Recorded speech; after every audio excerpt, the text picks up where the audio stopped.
Assalamualaikum warahmatullahi wabarakatuh. Halo teman-teman, selamat datang kembali di podcast Madani Kemenang Kota Batam. Di sini bersama saya Khairudisa Fizatnan, salah satu siswi dari MTS Negeri 2 Batam. Di sini saya tidak hanya sendiri, saya bersama dua rekan saya, yaitu Kak Hanif dan Kak Suci. Halo semuanya, perkenalkan nama saya Anugrah Hanif Fauzan, saya siswa dari MTS Negeri 2 Batam. Halo teman-teman, perkenalkan nama saya Suci Cahyani Azahra, saya salah satu siswi di MTS Negeri 2 Batam sekaligus menjadi Ketua OSIM Masa Bakti 2024. Yeay, keren kan guys? Guys, kalian tahu COC kan? Yang mana nih COC Clash of Clans? Bukan, yang COC Class of Champions itu loh. Oh, yang kayak games pendidikan itu ya, antar Iya. universitas itu ya? Iya. Yang ada sendi-sendi itu. Iya, yang itu. Kalian nonton juga? Nonton lah. Iya. Ngomong-ngomong, bias kalian itu siapa? Oh, aku sih Andi Safira ya. Kalau aku sih si Bongbong itu. Kalau Kak Suci? Kalau aku sih jelas Syahira. Ngomongin tentang Kak Syakira, congrats ya buat Kak Syakira. Selamat Kak. Kalian nyangka nggak kalau misalnya Kak Syakira yang menang? Nyangka sih, soalnya kan udah banyak ya spoiler-spoilernya. Udah banyak kayak dari waktu final sama Excel tuh udah banyak spoilernya kalau Kak Syakira tuh menang. Oh ya, tapi sebenarnya aku sedih sih karena ini kan udah ada pemenangnya ya, udah final. Aku sedih karena udah nggak ada acara TV yang berbau pendidikan lagi kayak gini. Tapi bukannya bakal ada season 2-nya ya? Oh iya ya? Iya, banyak yang bilang bakal ada season 2, COC season 2 gitu. Oh, kamu nggak tahu ya? Aku kemarin lihat di FYP sih, berarti nggak lewat di FYP-mu. Sedih ya? Update dulu. Oh, sip. Oke, ada season 2-nya ya? Ya. Kan ini kan udah dibuat season 2-nya nih. Nah, kan kita nggak bisa bergantung di COC terus ya. Kalian setuju nggak sih kalau misalnya di Indonesia ini diperbanyak lagi acara-acara TV yang berbau pendidikan seperti ini? Setuju banget. Setuju sih. Apalagi kan kalau nggak salah ya semenjak COC muncul nih, aku pernah lihat di FYP-ku kalau misalnya guru-guru di Indonesia tuh niruin COC gitu, jadi kayak secara langsung COC itu bawa dampak positif bagi tenaga kerja pendidikan itu. Iya. Ya COC itu kan kayak misalkan kalau kita nonton tuh kayak gak ngebosenin, Iya. ngebosenin gitu loh, kayak di situ kayak dapat Ada wawasan, sedih. iya, disedih ya, iya. Greget juga ada. Apalagi kalau misalkan bias kita itu Udah andalan kita udah diambang eliminasi. Ya, pokoknya Gitu. acara-acara gini tuh sangat memotivasi kita buat belajar lebih giat lagi biar bisa kayak mereka ya kan. Iya. Kayak Kak Syakira nih, dia kayak membawa nama universitas di Indonesia nih. Dia bisa ngalahin NUS. NUS kan padahal universitas ternama ya kan. Iya, kalau nggak salah pas Kak Syakira di meet and greet-nya itu dia bilang kayak gini ya, aku tuh menang bukan cuma ngebawa nama aku sendiri, nama keluarga, fakultas, universitas, atau nama apanya gitu, tapi dia tuh ngebawa nama wanita. Keren banget gak sih dia? Iya. Dia membuktikan bahwa wanita itu nggak selamanya di bawah. Iya, betul Iya. sekali. Daripada kita ngomongin COC terus, mending kita langsung masuk ke topik pembelajaran kita. Iya. BTW topik kita hari ini apa? Kalian belum tahu tapi Belum. tapi kita hari ini yaitu seputar OSIM di sekolah kita yaitu MTS Negeri 2 Batam. Oh ya, selain itu aku juga mau nanya nih sama kalian. Pasti kalian punya rasa yang berbeda-beda ya pas di OSIM ini. Aku mau nanya dong, gimana sih perasaan kalian saat di OSIM? Iya, kalau aku sih awalnya seneng ya, tapi ada rasa takutnya juga. Soalnya kan yang pertama daftar OSIM tuh cuma ikut teman aja ya Kak, tapi yang keterima cuma aku nih, yang lainnya enggak. Jadi kayak takut nggak ada kawan gitu di OSIM. Tapi ternyata pas udah di OSIM-nya, ternyata nggak kayak yang aku bayangin gitu. Di OSIM malah nambah relasi teman baru, temannya asik-asik. Yang aku kira cuma kerja-kerja aja, ternyata ada canda-candanya juga. Kalau Suci gimana? Kalau aku sih kan awalnya sama kayak Hanif nih, daftar cuma ngikut-ngikut doang. Bahkan sekarang aja gak nyangka sampai udah ke 2 tahun nih, apalagi sekarang kertas nih. Kalau awalnya tuh nggak punya niatan buat masuk OSIM, tapi karena ngikut kawan. Jadi masuk, keterima, dan ya awalnya lumayan kaget sih, kayak OSIM jadi banyak kegiatan, jadi capek, kayak biasanya nggak pulang sekolah langsung pulang ya kan. Jadi sibuk, tapi sama kayak Hanif, jadi senang kayak ada nambah relasi teman, jadi banyak tahu hal baru, jadi belajar kepemimpinan, kayak gitu. Jadi bisa ada senangnya, ada capeknya. Oh gitu. Kalau Kak Nisa sendiri gimana? Kalau menurut pribadi aku sendiri ya, Mm-mm. setelah masuk di OSIM ini tuh kaget sama kayak kalian berdua kaget karena biasanya tuh kalau pas pulang sekolah itu ya langsung pulang aja, pas udah jamnya pulang ya langsung pulang, tapi pas masuk OSIM ini kayak setiap udah jamnya pulang tuh langsung disuruh ngumpul lah, buat rapat lah atau ngerjain sesuatu gitu kan. Terus juga capek karena nggak pernah kan berkegiatan yang sebanyak itu. Capek, tapi capeknya tuh nggak secapek itu sih karena kan ngerjainnya bareng-bareng ya, nggak sendirian ngerjainnya. Terus juga senangnya ada karena dapat kawan baru, terus tuh nambah wawasan kita juga kan. Baru tuh di situ juga belajar buat berani dan percaya diri ngomong di depan, buat ngomong di depan semua orang, dan ngajarin kita tentang public speakingnya yang bagus tuh bagaimana. Iya. Berarti hampir sama kita awalnya Iya. ikut. Ya. Kita apa sih, Liv? Oke, kita kayaknya langsung masuk ke topik awal aja nggak sih? Boleh. Oke, topik utama kita tuh yaitu membahas tentang kinerja OSIM MTS Negeri 2 Batam. Nah, di OSIM ini kan pasti memiliki beberapa bidang ya, terdiri dari beberapa bidang. Di setiap organisasi memiliki bidang yang berbeda-beda kan, mulai dari jumlahnya juga kan ada yang banyak, ada yang sedikit. Nah, boleh dong kasih tahu apa aja bidang-bidang yang ada di OSIM MTS Negeri 2 Batam ini? Boleh banget dong Kak, apalagi kalau yang nyebutin Kak atas kita ya Kak. Oh, boleh. Boleh. Nah, OSIM di MTS Negeri 2 Batam, dia tuh ada beberapa bidang nih, kayak Kak Nisa bilang. Nah, dia tuh terbagi jadi 6 bidang. Ada bidang pengti, bela negara, kreativitas, humas, olahraga, dan juga rohis. Oke. Kan di setiap bidang ini kan pasti memiliki pekerjaan masing-masing kan. Nah, boleh dong sharing-sharing ke kita ke yang nonton apa aja sih pekerjaan di setiap bidang? Boleh. Kan bidang pertama tadi ada pengti tuh. Nah, pengti itu dia terdiri dari beberapa orang juga. Ada ketua OSIM, wakil ketua OSIM, sekretaris 1, sekretaris 2, bendahara 1, dan juga bendahara 2. Berarti pokoknya tuh pengti itu isinya orang-orang yang inti aja lah ya kan sesuai namanya.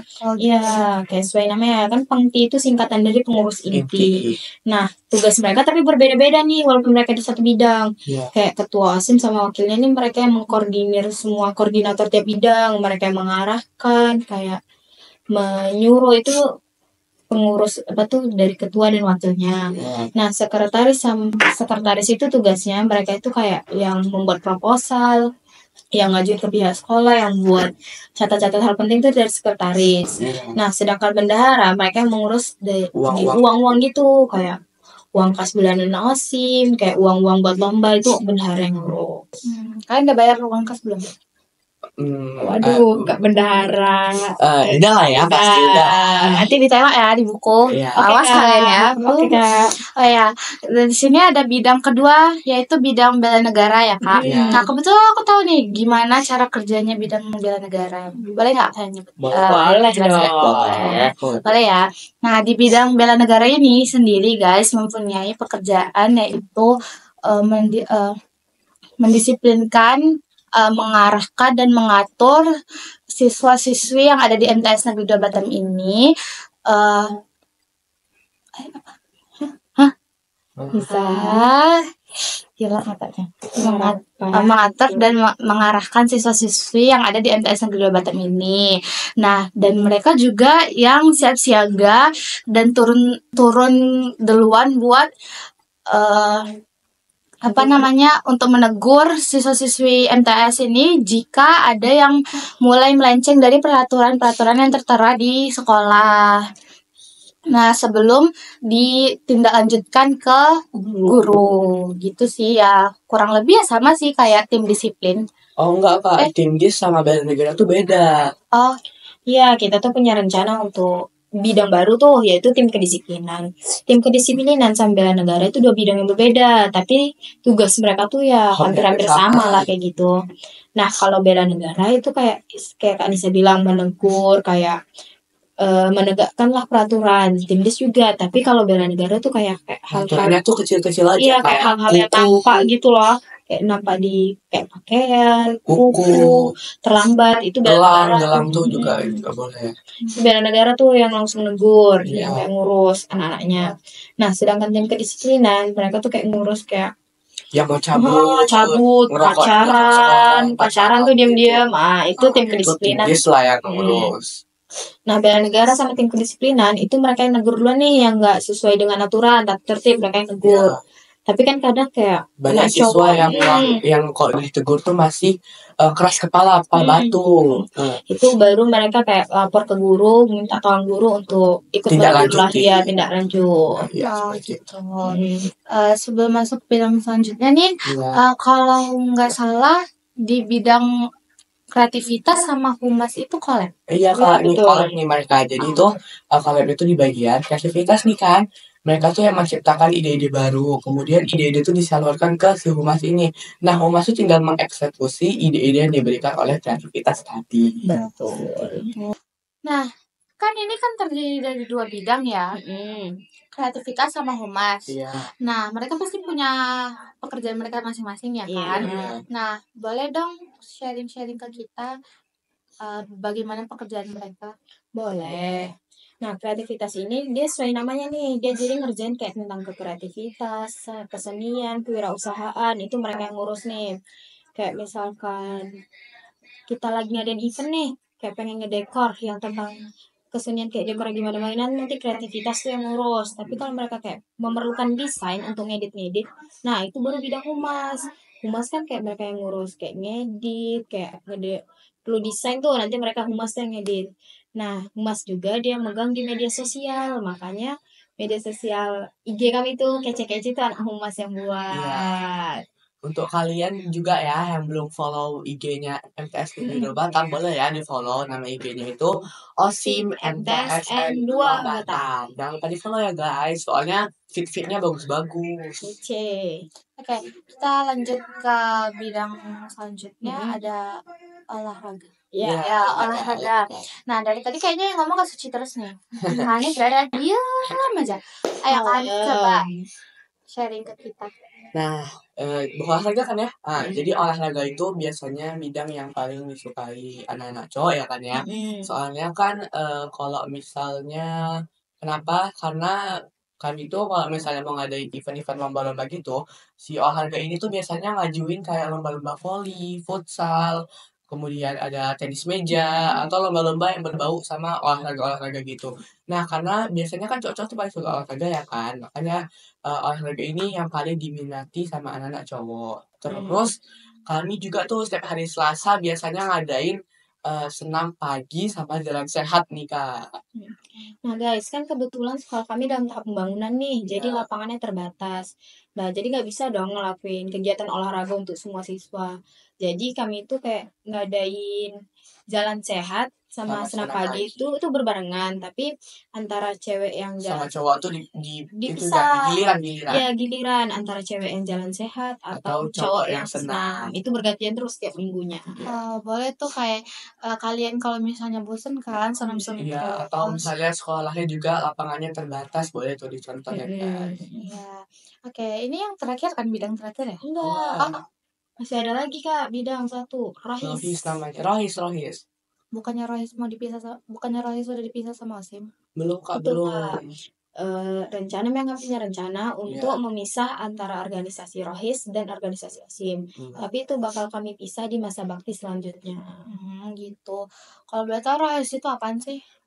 Rohis itu tuh kan singkatan dari rohani Islam ya kan Kak. Karena kita tuh sekolah madrasah, berarti berbau tentang agama-agama Islam. Makanya diciptakanlah bidang Rohis ini supaya membantu siswa-siswa yang memang susah diajak untuk melakukan kegiatan keagamaan seperti sholat, ngaji, atau sebagainya. Oh gitu. Oke, boleh dong sharing ke mereka gimana sih cara kerjanya bidang rohis ini? Boleh. Nah, bidang rohis ini sendiri kan memang punya rencana dipisah, tapi itu belum. Jadi mereka tuh masih satu struktur yang sama. Tapi Kak, pas masih satu struktur tuh mereka tuh udah ada Nah, bidang-bidangnya bidang-bidangnya sendiri. Jadi OSIM itu kan ada bidangnya sendiri. Di dalam bidang OSIM itu ada bidang rohisnya sendiri. Iya, di rohis itu juga terbagi jadi beberapa bidang. Uh-uh. Ada 4 bidang, yaitu pengti, ibdak, keputrian, sama tarbiyah. Nah guys, kebetulan Kak Hanif ini sebenarnya koordinator dari bidang rohis. Jadi kita bisa nanya lebih banyak ke Kak Hanif. Ya, Nah, udah boleh nih sebutin ya. udah sebutin. Oke, yang pertama itu ada tadi apa? Pengti ya kan, pengti rohis. Pengti OSIM sama pengti rohis itu beda ya guys. Kalau pengti OSIM itu yang mengkoordinir atau yang mengatur organisasi itu sendiri, seperti bidang-bidang yang tadi disebutin Kak Suci tadi itu. Itulah yang dikoordinasikan oleh si pengti rohis, pengti OSIM tadi. Kalau pengti rohis itu tuh cuma mengurus bidang-bidang yang bakalan Kak Alif sebutin nih. Jadi pengti OSIM sama pengti rohis itu beda ya guys. Bedanya cuma beda-beda tipis lah. Terus yang kedua ya. Yang kedua ada ibdak nih, ibdak. Aduh, kol-kolahannya anak bahasa Arab banget sih. Iya. Olimpiade. Iya, kau lanjut. Bukan aku nggak sih yang Ya udah, lanjut aja sini. Bidang yang kedua itu ada ibdak ya guys. Ibdak. Waduh, kol-kolahannya mentang-mentang anak Olimpiade bahasa Arab. Nah lah kayak gitu. Oh ya guys, kebetulan Kak Hanif ini nanti hari Sabtu tanggal 24 Agustus bakalan mengikuti Olimpiade Bahasa Arab. Doain ya buat Kak Hanif, semoga dia Pulang-pulang bawa piala ya guys. Amin. Ya Allah. Ayo Kak Hanif lanjutin dong. Jadi ibdak ini tuh dia tuh biasanya yang mengayomi atau mengatur anak-anak yang memang susah diajak sholat nih guys. Kalau misalnya banyak nih kan biasanya anak-anak cowok kalau disuruh sholat alasannya iya kak bentar lagi ya nanggung ini. Jadi inilah tugas ibdak itu biasanya yang menegur mereka yang memang susah diajak sholat. Terus ibdak ini tuh biasanya dia tuh juga yang mengatur biasanya mencatat-catat gitu guys. Kalau misalnya kan di sekolah kami tuh ada peraturan diwajibkan membawa sendal dan sejadah juga guys. Jadi siswa-siswa yang tidak membawanya biasanya akan dicatat oleh ibdak ini guys supaya selanjutnya dia tuh akan membawa supaya selanjutnya itu dia tidak mengulangi kesalahannya. Berarti anak ibdak nih tegas-tegas ya. Iya kak, kalau nggak tegas nanti yang ada siswa-siswanya nggak takut, jadi ya tetap melanggar. Terus yang ketiga ya, ada tarbiyah nih guys. Tarbiyah itu biasanya yang ngaji-ngaji atau sholawat-sholawat sebelum atau sesudah sholat nih guys. Kalau misalnya teman-teman pernah lewat depan MTS pas lagi pada duha nih, sebelum duha atau sudah duha, teman-teman pasti mungkin pernah dengar ya, kalau misalnya ada yang ngaji atau yang sholawatan sebelum sholat. Nah itu biasanya yang ngaji itu anak-anak ibdak guys. Iya guys, anak ibdak. Anak tarbiyah itu ada yang mengikuti lomba MTQ. Oh iya guys, anak tarbiyah. Salah satunya ada yang pernah mengikuti MTQ tingkat nasional nih guys. Nah kebetulan juga nanti bulan September dia akan mengikuti lomba MTQ tingkat nasional di Kalimantan Timur, tepatnya di Samarinda. Doain ya guys. Oke, boleh dong sharing ke mereka gimana sih cara kerjanya bidang rohis ini? Boleh. Nah, bidang rohis ini sendiri kan memang punya rencana dipisah, tapi itu belum. Jadi mereka tuh masih satu struktur yang sama. Tapi kak pas masih satu struktur mereka tuh udah ada bidang-bidangnya sendiri. Jadi OSIM itu kan ada bidangnya sendiri. Di dalam bidang OSIM itu ada bidang rohisnya sendiri. Kami juga mau mengucapkan terima kasih kepada Kemenang Kota Batam yang telah mengundang kami dan memberi fasilitas kepada kami untuk berpodcast di sini. Kami doain semoga podcast Kemenang Kota Batam itu semakin maju, bisa undang-undang orang yang lebih penting lagi seperti mungkin selebritas di luar ya. Jangan lupa juga untuk follow media sosialnya Kemenang Kota Batam. Dan jangan lupa juga untuk memfollow media sosialnya MTS Negeri 2 Batam. Namanya MTS Negeri 2 Batam _official. Ya, itulah ya guys.